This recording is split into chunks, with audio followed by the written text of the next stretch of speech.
All right, listeners, welcome back for another deep dive, and this one is going to be shocking. Shockingly good, I Oh, hope. we're about to find out. You guys requested a deep dive into the top 10 electric Pokemon ranked by strength and speed, and, well, that's quite a challenge. Oh, yeah, it is. Electric types, they've always been a force to be reckoned with, but narrowing it down to the top 10, that's a tough one. Especially since we have so many electric types across all generations, right? Absolutely. Every single gen has brought something new to the table. So, before we get zapped with all the options, how are we going to define strength and speed for this deep dive? Are we talking just in-game stats or competitive battling or... Well, I think to make things really interesting, we got to look at both in-game stats and competitive viability, you know? That's a good point. So a Pokemon with insane speed might actually be more valuable in competitive battling than one with a slightly higher attack stat, right? Exactly. Strategy is key in those battles. So thinking about some of those heavy hitters, I mean, where do we even start? You've got Pikachu, the mascot itself, obvious. But then you've got absolute titans like Zekrom, Electivire, legendary Pokemon like Raikou, Tapu Koko. The list goes on and on. It really does. And each one brings something special to the table. Okay, so I'm already feeling a little overwhelmed here. Mm-hmm. Maybe we should start by talking about some of the contenders and why they might or might not make the top 10. Sounds like a plan. So let's kick it off old school. You mentioned Pikachu earlier. Yeah? Obviously iconic, but when it comes to raw power, maybe not top 10 material. Yeah, sentimental value aside, I think we can agree on that one. Right. Then there's Jolteon from Gen 1. Its speed was incredible back then, but does it still hold up against newer Pokemon? That's the big question, right? Yeah. Power creep is a real thing. I've always loved Jolteon's design, but is it strong enough to compete in today's scene? Well, Jolteon is a bit of a glass cannon, incredible speed, but very frail. So it needs a skilled trainer to make the most of it. So strategy is key. And that reminds me of another Pokemon, Zapdos, legendary bird. Amazing special attack. But is it fast enough to keep up with the newer generation? Zapdos is an interesting case. It's not the fastest, but it's incredibly bulky, and that defensive typing is fantastic. So it's more about the overall package than just speed or attack, right? Precisely. Zapdos is a great example of that. It's a top pick in competitive play across multiple generations because it can take a hit and dish it right back out. That makes sense. Speaking of taking hits, we can't forget about Magnezone, that steel-electric typing gives it so many resistances. Absolutely. It might not be the flashiest, but Magnezone can be a real defensive wall. And with a decent special attack stat, it can pack a punch too. Okay, I think I'm starting to get a feel for what we're looking for here, but I'm dying to know the top 10. All right, I won't keep you in suspense any longer. Are you ready to see who claims the title of the strongest and fastest electric type? Absolutely, hit me with it. Okay, kicking off our list at number 10, we have Luxray. Luxray, interesting choice. Now, it may not have the highest stats, but its ability, Intimidate, is really valuable. It lowers the opponent's attack right at the start of the battle, which can give you a huge advantage. Oh yeah, that can definitely swing the momentum in your favor. All right, who's up next? Coming in at number 9, we have Electros. Electros. Haven't used one of those in a while. What makes it so special? Well, remember how we talked about Jolteon's frailty? Yeah.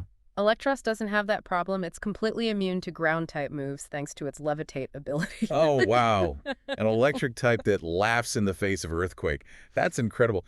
Okay, what about number 8? At number 8, we have, well, we did talk about its pros and cons a little earlier.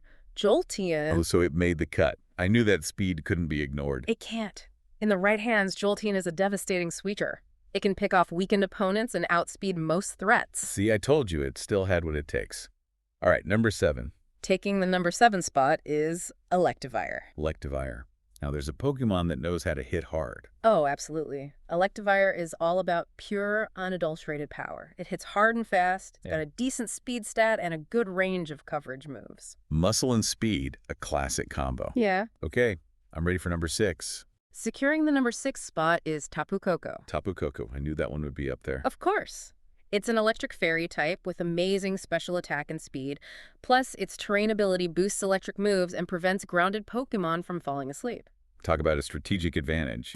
If things are really heating up, now we're in the top 5. And it only gets tougher from here. Holding strong at number 5 is the legendary beast Raikou. Raikou, a classic for a reason. That's right. This Pokemon is a special attacker known for its incredible speed and powerful electric-type moves.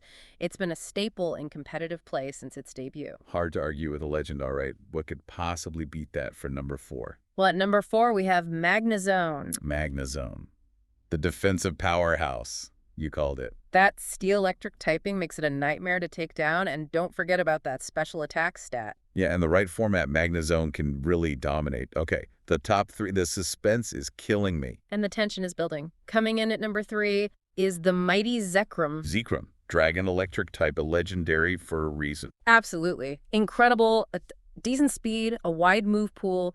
Zekrom is a force to be reckoned with on the battlefield. I've always been a fan of Zekrom. Okay, that leaves us with just 2 spots left. Who claims the title of the #1 electric type? This was a close one, but taking the number 2 spot is Zapdos. Zapdos. Wow, so close to the top spot. We talked about its strengths earlier, the power, the speed, the bulk. It's a true all-rounder. That ability to check threats like Landorus Therian is so valuable. Exactly. And with access to moves like Hurricane, it can really disrupt the opponent's strategy. All right, so Zapdos takes a very respectable second place, which means the #1 spot goes to... Drumroll, please. And the Pokemon that electrifies our list at number 1 is Xurkitree. Xurkitree. Wow, I'm a little surprised I didn't see that coming. It might not be the most obvious choice, but hear me out. Okay, I'm listening. Xurkitree boasts the highest base speed of all electric types. Really? So it's going to outspeed almost everything in the game. And that's not all. It also has a monstrous special attack stat and access to Tail Glow, which boosts its special attack even further. So it's basically a speed demon with nuclear power. That's insane. Pretty much. Xurkitree can sweep through entire teams if you know how to use it. So it's all about strategy again. This has been quite a journey through the world of electric Pokemon. I told you it'd be shocking. Haha, you weren't kidding. But seriously, though, I think we've learned a lot today. We have. We've seen speedy sweepers, bulky tanks, strategic powerhouses. Each electric type brings something unique to the battlefield. Exactly. And that's the big takeaway for our listeners today, right? Absolutely. There's no one-size-fits-all answer to the question of who's the strongest electric type. It all depends on what you're looking for and how you want to use them. And don't forget, even though we've got our top 10, this is just one perspective. Everyone has their own favorites, and what works best in one battle might not work in another. It's all part of the fun. And that's what we want you guys to think about, too. What does your top 10 look like? Head over to social media and share your picks with us. Tag us in your posts. We'd love to see what you come up with. And remember, folks, there's always another deep dive waiting to be explored. So stay tuned. See you next time.